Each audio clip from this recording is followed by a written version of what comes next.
에베소서 5장. 그런즉 너희가 어떻게 행할지를 자세히 주의하여 지혜 없는 자같이 하지 말고 오직 지혜 있는 자같이 하여 세월을 아끼라. 때가 악하니라. 그러므로 어리석은 자가 되지 말고 오직 주의 뜻이 무엇인가 이해하라. 술 취하지 말라. 이는 방탕한 것이니 오직 성령으로 충만함을 받으라. 시와 찬송과 신령한 노래들로 서로 화답하며 너희의 마음으로 주께 노래하며 찬송하며 범사에 우리 주 예수 그리스도의 이름으로 항상 아버지 하나님께 감사하며 그리스도를 경외함으로 피차 복종하라. 좋은 날입니다. 성령님께서 오늘도 여러분의 심령 가운데 큰 은혜와 평강으로 함께해 주시기를 주님의 이름으로 축복하여 드립니다. 오늘은 에베소서 5장 15절부터 21절까지의 말씀을 통해서 시대를 분별하여 지혜롭게 행하라 하는 말씀으로 은혜를 나누기 원합니다. 우리 지금까지 에베소서 4장, 5장, 6장에서는 구원받은 성도들의 삶, 어떻게 살아야 할 것인가 하는 문제를 다루고 있다는 것을 말씀드렸습니다. 사도 바울은 여러 가지 측면에서 여러 가지 삶의 영역에서 우리에게 구원받은 성도들은 이렇게 살아라 하는 말씀을 우리에게 들려주고 있습니다. 그 첫 번째가 우리는 하나님의 한 가족이 되었기 때문에 하나됨을 추구하라. 마음이 나누어져서는 아니 된다. 우리는 한 몸의 지체일 뿐이다.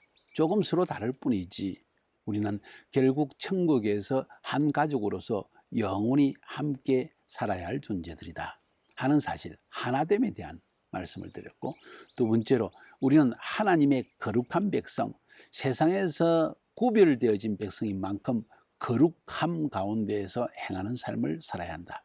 세상 사람들이 보기에도 또 예수 믿는 우리가 서로 보기에도 추잡하고 악하고 그리고 참 거룩하지 못한 그러한 삶을 버려야 된다는 것. 그 다음으로 우리에게 말씀드린 것이 우리는 이 가운데에서도 단순히 거룩만을 추구하면 율법적이 되기 쉽고 판단하기 쉽기 때문에 사랑 가운데서 행해야 된다. 사랑 가운데 행하는 가장 중요한 요소가 서로를 용납하라. 우리도 하나님의 사랑받은 존재들이다. 흉악한 죄인으로 용서받을 수 없는 상태에 있었지만 그 용서를 경험했다면 우리도 사랑 가운데에서 죄인된 형제자매를 용납하는 삶을 살아야 한다 하는 것을 배웠습니다. 그 다음으로는 우리가 이전에는 어둠 가운데 있었지만 빛이신 하나님 앞에 들어온 만큼 이제는 계속 빛 안에 거하며 살아야 한다. 이전에 어두움 속에 살던 때의 그때의 행실을 버리고 이제 하나님이 비친 만큼 빛 가운데 거하면서 진실되고 바른 삶을 살아야 할 것이다 하는 말씀을 우리는 배웠습니다. 자, 오늘은 도대체 무엇을 가르칠 것인가? 거의 다 말한 것 같은데 또 뭐가 할 말이 있을까? 좀 더 큰 관점에서 시대를 분별해야 된다.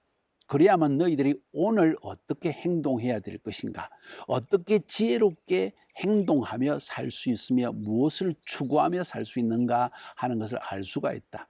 시대를 분별하는 지혜로운 눈을 가지고 행해야 된다 하는 말씀으로 우리에게 전해주고 있습니다. 지혜에 대한 이야기고 시대를 보는 눈에 대한 이야기입니다. 굉장히 중요한 것이죠. 자, 오늘 한번 15절, 16절을 먼저 17절까지 한번 읽어봅시다. 그런즉 너희가 어떻게 행할지를 자세히 주의하여 지혜 없는 자 같이 말고 오직 지혜 있는 자 같이 하여 세월을 아끼라. 때가 악하니라. 그러므로 어리석은 자가 되지 말고 오직 주의 뜻이 무엇인지 이해하라. 짧은 세 개의 절이지만은 이 안에 굉장히 중요한 내용들을 우리에게 다루고 있습니다. 지혜 있는 삶, 세월을 아끼라. 때가 악하다. 어리석은 자가 되지 말라. 주의 뜻을 이해하라. 이런 단순 문장들을, 단문들을 살펴보아도 이 안에 내포하고 있는 의미가 굉장히 크다는 것을 알 수 있지 않습니까? 한마디로 표현하면 뭘 이야기하고 있습니까? 지혜롭게 살아라. 정말 지혜롭게 살아야 한다. 어리석은 자들은 어리석은 일을 행하면서 어리석은 길을 걸어가고 있다. 그 길이 푸죽간에 끌려가는 소와 같이 죽음의 길이라는 것을 알지 못한 채 그 어리석음을 따라서 살아가고 있다. 무엇이 지혜이고 무엇이 어리석음인가? 그 기준이 뭔가? 때를 분별할 수 있는 눈이 있느냐 없느냐. 시각이 문제이다. 너는 지금 무엇을 보고 있느냐? 지금 일반적으로 말해서 이 세대는 어떤 세대인가 하는 것을 분별할 필요가 있다. 단순히 나이 든 세대, 젊은 세대를 떠나서 이전과 지금을 분별해 보았을 때도 이 때는 지금 어떤 때인가 하는 것을 보는 눈이 필요하다. 때를 보는 눈이 없으면 사람은 감각이 없이, 방향이 없이 인생을 살아가기 마련이다. 지금은 이런 때구나. 그렇다면 이렇게 살아야 되겠다. 동성연애가 허락되어지고 부모를 공경하지 않는 세대이고, 젊은 세대들은 일하기를 싫어하고, 다양한 이 때에 대한 분별력이 있다는 것이죠. 여기서 그 때에 대한 이야기를 많이 하고 있지는 않습니다. 그러나 사도 바울은 우리에게 때를 분별하는 사람이 지혜로운 삶을 살 수 있다. 어리석은 삶에서 벗어날 수 있다. 이런 관점을 지금 말하고 있기 때문에 이 시대를 분별하는 눈 굉장히 중요합니다. 이 눈이 어디서 올까요? 때를 분별할 수 있는 지혜로운 눈, 관점 어디서 올까요? 많은 책을 읽을 수도 알 수 있을 것입니다. 정치적, 사회적, 경제적, 도덕적, 군사적, 전 세계적인 시각을 나름대로 얻을 수 있을 것입니다. 그럼에도 불구하고 한 가지 사람들이 결여될 수 있는 것은 이 세상을 창조하신 하나님이 보실 때 그 원래의 창조의 모습에 비추어서 그것을 기준으로 해서 볼 때 지금은 어떤 때인가 하는 것을 보는 눈, 영적인 눈이라고 말할 수 있겠죠. 그것은 성경을 살펴볼 때 우리는 알 수 있는, 어느 정도 분별할 수 있는 그런 능력이 생긴다고 저는 생각되어집니다. 때를 분별하는 눈. 그뿐만 아니라 오늘 성경은 이야기하기를 세월을 아끼라 하는 말을 합니다. 그 말은 우리가 살아가면서 오늘도 뭔가 행동을 하고 내일도 어떤 결정을 내리고 모레도 무언가를 생각하면서 논리적으로 방향을 정해 살아가는데 잘못하면 세월을 낭비할 수 있다는 것이죠. 우리 자녀들 세월 낭비하지 않게 하기 위해서 우리가 얼마나 많은 멘토링을 해나가고 있습니까?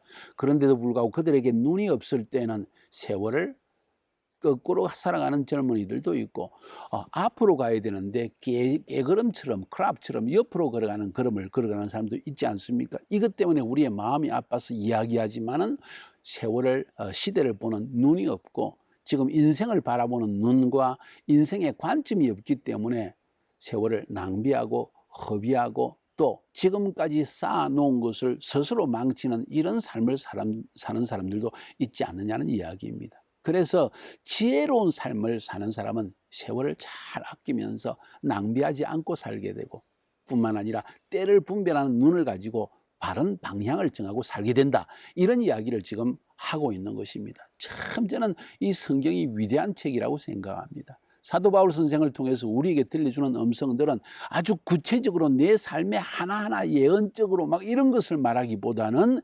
예언적인데 좀 더 큰 관점을 던져주면서 우리가 어떻게 하나님 앞에 살아야 할 것인가 하는 것을 가르쳐주기 때문에 굉장히 중요하다는 거예요. 자, 그러면 때를 분별하면서 세월을 아끼면서 살기 위해서 굉장히 중요한 요소가 뭘까요? 그것은 우리 마음속에 하나님의 뜻을 분별하고 그 뜻에 순종하며 살려는 마음의 자세가 중요하다는 것입니다. 물론 그 이전에 하나님의 존재를 인정하느냐, 하나님의 세상을 창조하시고 그리고 운행하시고 그리고 마지막 심판까지 하신다는 것을 믿는 믿음이 있느냐, 그런 관점이 있느냐는 것은 가장 중요한 이야기입니다. 그러나 에베소서는 이미 믿는 성도들을 향해서 쓴 글이 아닙니까? 그래서 이미 믿는 너희들에게 이야기한다. 주의 뜻이 무엇인지 분별하려고 하라. 하나님의 뜻이 뭔지를 알려고 해라. 지금 이 시대에 하나님이 하시고자 하는 일이 무엇인지를 알려고 해라. 잠깐 저 이야기를 하자면 저는 선교사로서 선교의 관점을 가지고 있습니다. 그래서 인류의 역사, 예수 그리스도께서 이 땅에 구원을 가져오시고 예루살렘을 통해서 시작된 복음이 온 세상에 전파되어진 역사를 살펴볼 때 하나의 관점을 저는 보게 됩니다. 예루살렘에서 안디옥으로, 안디옥에서 로마를 통해서 서구 사회, 유럽 사회 쪽으로, 유럽에서 청교도들을 통해서 대서양을 건너서 복음이 아메리카 대륙으로, 아메리카 대륙에서 태평양을 건너서 한국 땅으로, 중국 땅으로, 중국 땅, 한국 땅에 있는 이 복음이 이제 참 놀라운 사실은 구소련의 철의 장막이 무너지면서 고르바초프 대통령을 중심으로 시작되었던 이 페레스트로이카, 새로운 변혁의 시대가 오면서 복음이 점점 중국 땅에서 소련 땅으로 서쪽으로 점점 전파되는 걸 보게 되어집니다. 그리고 약 한 20년간 이 복음이 활발하게 중앙아시아 지역에 어쩌면 한 10여 년 동안 전파되기 시작하더니만 그 다음에 9.11 사태를 통해서 이 페르시아 민족, 아프가니스탄, 그리고 이란 이런 지역에 복음이 전거될 수 있는 길이 열려지고 시리아 사태 또 뿐만 아니라 자스민 혁명, 시리아 내전 이런 거를 통해 가지고 이제 아랍 민족에까지 복음이 전거되지는 모습을 저는 보게 되어집니다. 관점이지요. 때를 보는 눈입니다. 저는 선교사의 관점에서 그렇다면 지금 하나님께서 가장 복음을 전가하기 원하시는 인류의 마지막 종말의 때까지 우리가 복음을 전가하기 원하는 방향이 무언가를 저는 어렴풋이 느끼게 되어집니다. 물론 모든 민족에게 복음이 전거되면 세상에 끝이 온다고 했지만은 또 그 가운데서도 하나님께서 먼저 주력적으로 복음을 전거하는 민족들이 있지 않겠는가 하여 볼 때 지금 아랍 민족과 그리고 마지막 유대인까지 복음을 전거하는 것이 하나님의 뜻이라는 그 관점을 알게 되는 거죠. 어떻게 알았습니까? 주님 어떻게 사역할까요? 어느 방향으로 어느 민족을 위해서 일을 할까요? 하는 그런 기도를 드릴 때 주의 뜻을 알려고 하는 마음을 저희 마음속에 가지고 기도했을 때 그것을 이해하는 눈을 열어주셨기 때문입니다. 그러면서 이사야서 19장 24절부터 26절까지인가요? 그 구절에 보니까 하나님께서 마지막 때 아랍 민족들 특별히 이집트와 그리고 시리아와 요르단과 이런 그 아랍 지역의 대로를 복음의 대로를 열어놓으신다는 놀라운 예언을 이미 수천 년 전에 이 이사야 선지자를 통해서 했던 예언을 알게 되어집니다. 아 그렇구나 하는 사실을 깨닫고 저는 그 일을 위해서 주의 뜻을 이해하고 그 방향으로 사역하고 있는 것입니다. 이게 바로 지금 이 지혜롭게 지금의 시대를 살아가기 위해서 가장 중요한 것은 관점, 시대를 분별하는 눈이 아니겠습니까? 저는 나름대로 그런 선교사로서 그런 눈을 가지고 살고 있다는 이야기지요. 청년 세대 또 한국 땅에 있는 우리 성도들, 미국 땅에 있는 성도들의 경우에 내가 지금 주님의 원하는 뜻이 무엇일까? 왜 하나님이 나를 한국 땅에서도 이런 지역에서 이런 사람과 만나면서 살게 하실까? 왜 미국 땅에 살게 하실까? 이런 걸 곰곰이 생각해 본다면은 주님의 뜻이 뭔지를 하나님께서 가르쳐 주시리라고 저는 생각합니다. 이제 뿐만 아니라 18절부터 21절까지를 살펴봅시다. 자, 어떻게 사는 것이 지혜로운 삶인가? 시대를 분별하라, 시대를 아껴라, 세월을 아끼라, 주의 뜻을 분별하라 그랬지 않습니까? 그러면서 이런 세대 속에서 어떤 세대이든지 하나님의 백성으로서 우리가 늘 추구하면서 내가 영적인 삶을 유지하기 위해서는 이런 것이 필요하다 하고 가르치는 내용이 나옵니다. 그 첫 번째가 술 취하지 마라. 이는 방탕한 것이니 오직 성령으로 충만함을 받아라. 뭔 이야기입니까? 방탕의 자신을 던지지 마라. 좀 괴롭고 힘들다고 술 마시고 잊어버리자. 그건 잊어버리는 것이 아니라 내 시각을 아직 찾지 못한 것이지요. 그래서 바른 시각을 갖기 위해서라도 우리는 술을 취한다거나 혹은 어떤 중독적인 것에 자꾸 빠져들어서 내가 이 세상을 잊어버리려고 하기보다는 오히려 이런 세대가 어떤 세대인지를 하나님 앞에 가서 묻고 깨닫고 깨어서 성령님의 음성을 듣기 위해서 성령의 충만함을 구하는 것이 오히려 필요하다 하는 사실을 지금 말하고 있습니다. 두 번째로 또 이런 세대에 살고 있는 우리들이 추구해야 될 것은 매일 찬송하라는 이야기입니다. 쉽게 말하면 시와 찬송과 신령한 노래들로 서로 화답하며 너의 마음으로 주께 노래하며 찬송하며 하나님께 계속 주께 노래하고 찬송해라. 이런 이야기는 뭡니까? 주가 누구입니까? 예수님에 대한 찬양입니다. 나 같은 죄인을 이 어두운 세상 가운데 건져주신 주님, 나를 저주의 자식에서 하나님의 자녀가 되게 한 자식, 그에 대한 감사가 넘치게 하라. 다른 말로 표현할까요? 이게 무슨 말인지. 내 영의 삶 속에 내 영혼의 영적 분위기를 창조하라. 매일 매 순간 가만히 있으면 내 안에 어둠의 세력이, 부정적인 마음이, 두려움이, 근심이, 미움이 이런 것이 찾아올 수 있는데 이건 영적인 질병이다. 그래서 내 영혼 속에 하나님의 성령님께서 내 영혼을 살릴 수 있는 분위기를 창조해 내리는데, 그것이 가장 중요한 것이 찬양하고 또 하나님을 주께 감사하는 노래를 드리는 것이 굉장히 아름다운 일이다. 그래서 여러분은 가만히 앉아서 찬양을 불러보세요. 찬양을 부르면요, 나도 모르게 부정적인 생각이 떠나가고요, 하나님과의 나의 관계 속에서 문이 열려지면서 성령님께서 내 영 안에 생명을 공급하시는 것을 느낄 수가 있습니다. 그래서 우리가 하나님을 찬양하는 것이 굉장히 중요하다는 것입니다. 그 다음으로 또 우리에게 조언하는 것이 무엇인가 하니, 범사에 우리 주 예수 그리스도의 이름으로 항상 아버지 하나님께 감사하라. 감사할 제목을 찾아서 감사하는 것이 중요합니다. 저와 아내 종종 같이 식사하면서, 여보 정말 감사하지. 우리가 독일에 있을 때 얼마나 힘들게 살았어. 이제 먹고 살게 해주실 뿐만 아니라 하나님 일을 할 수 있게 해주셨고, 또 우리 이게 점점 노년 나이가 들어가면서 부부 사이에 대화도 별로 하지 못했고, 서로 정말 서로가 누군지도 사실 어찌 보면 자세히 알지 못한 채 살아왔는데, 이제 우리 둘이서 함께 대화 나누고 함께 운동도 하고 함께 시간을 보내면서 살 수 있는 거 얼마나 감사하니. 의도적으로 저희는 똑같은 이야기를 또 반복하고 또 그때마다 내 마음속에 감사의 마음이 자꾸 채워집니다. 뭔 이야기입니까? 내 마음을 은혜로 채운다는 겁니다. 감사의 말 자꾸 하다 보면 내 마음속에 은혜가 자꾸 넘쳐서 두려움도 사라지고 근심도 사라지고 미움도 사라지고 섭섭했건도 사라지고, 그래서 여보 정말 그렇네, 우리 감사하네 하고 서로 대화를 나눔으로 말미암아 하루 24시간 가운데 어둠의 세력이 틈탈 수 있는 기회를 주지 않고 내 마음속에 은혜가 채워져서 은혜의 말을 하고 은혜의 생각을 하고 은혜로운 삶을 살 수 있도록 하는 것이 감사라는 겁니다. 참 많은 사람들이 감사가 없는 인생을 사는 것이 안타까워 보입니다. 마지막으로 그리스도를 경외함으로 서로 피차 복종하라고 했습니다. 이거 참 중요합니다. 아내와 제가 살면서 느낀 것이 뭔지 아십니까? 여자의 자존심과 남자의 자존심 때문에 갈등과 스트레스를 겪을 때가 많이 있다는 사실을 저는 느꼈습니다. 저도 목사고 선교사이고 저희 아내 사모이지만은 사람이기 때문에 의견의 차이가 있을 수 있고 자기의 추구하는 것에 차이가 있을 수 있다는 것을 느끼게 됩니다. 일을 처리하는 방법도 다를 수가 있다는 것이죠. 아이 괜찮아, 그 정도는 하는데 저희 아내는 그게 아니고 이것을 이렇게 하는 것이 좋을 것 같습니다. 모든 것을 세밀하게 하는 그런 또 아름다운 면이 있단 말이죠. 그런데 그것이 충돌할 때가 있다는 거예요. 자, 충돌할 때 어떻게 하라고 하느냐? 피차 복종하라. 그리스도를 경외함으로 피차 복종하라. 뭔 말입니까? 그리스도께서 만드신 딸이요 그리스도께서 만드신 자녀이다.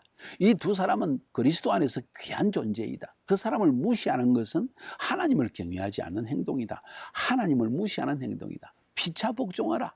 그래서 여보 당신 말이 옳네, 당신 뜻대로 하지. 저희 아내가 이야기합니다. 당신 말대로 하는 것이 좋을 것 같아. 피차 복종하는 태도이지요. 이것이 결국은 우리 삶에 스트레스를 없이 하는 것입니다. 그러지 않고 뭐 해봐 빈정대는 식, 혹은 나는 동의하지 않지만은 뭐 어쩔 수 없으니까 하는 태도를 보일 때, 이건 복종의 태도가 아니고 그것은 비판의 태도라고 저는 생각되어집니다.